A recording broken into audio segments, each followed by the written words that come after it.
when they see people with nice stuff, it makes them want to keep up. Like they see other people have things and they want to get that same stuff. And this happens even if you can't afford it. Also, flashiness is a way to kind of close that perceived gap. So the risk of this is that the comparison trap can lead to what they call chronic dissatisfaction. You ain't never happy with what you got because you always comparing what you got to what they got. And this is dangerous in the world of social media because a lot of people are on the internet pretending that they got stuff that they ain't really got, or they got it. But the reason he's a 25-year-old millionaire is because he's running a scam that's going to get him sent to prison, right? So ultimately, this chronic dissatisfaction can lead to a lot of financial mistakes, and people pretty much live beyond their means to show that they're not behind. And so the best way to deal with your finances, in my opinion, is to mind your own damn business. Focus on what you got, what makes you happy.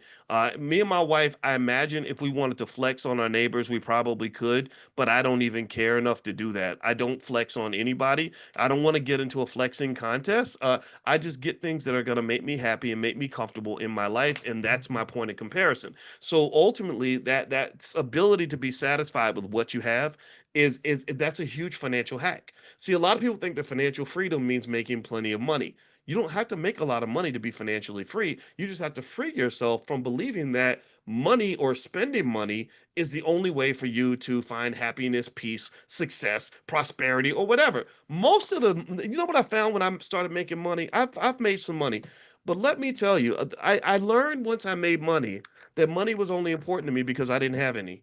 Money was like a bathroom. When you have to pee, then all you can think about is the bathroom because that's literally the thing that you need. You have a craving that you had, or you're hungry, and all you can think about is food, right? But once you're balanced, once you sort of fulfill those basic needs, then at that point you're not thinking about food anymore. You're not thinking about going to the bathroom anymore. You don't go pee and then just hang out in the bathroom all day just because you're so happy to have access to a toilet. You don't do that. Right? So money, what I found with money was that if you would have asked me what are the most valuable things in your life, most of those things that I value are actually free. Like I value getting up every day and having intelligent conversations with other smart black people like you, and talking about things that are going to help us be smarter. That I love that. That's worth $1 billion to me. I value afternoon naps because I learned a long time ago from mental health science that naps make everything better. Whenever I'm having a bad day, my first reaction is to take a nap. Naps are like a drug for me. Like, people say I need a cigarette or I need a drink. I'm like, I think I need to go take a nap. What else? I value um drinking lots of water, going to the gym, sweating, and getting on the treadmill and calling. I used to value calling my mother. Can't call her anymore, but I talk to her in heaven. I value um, being happy and at peace with my life.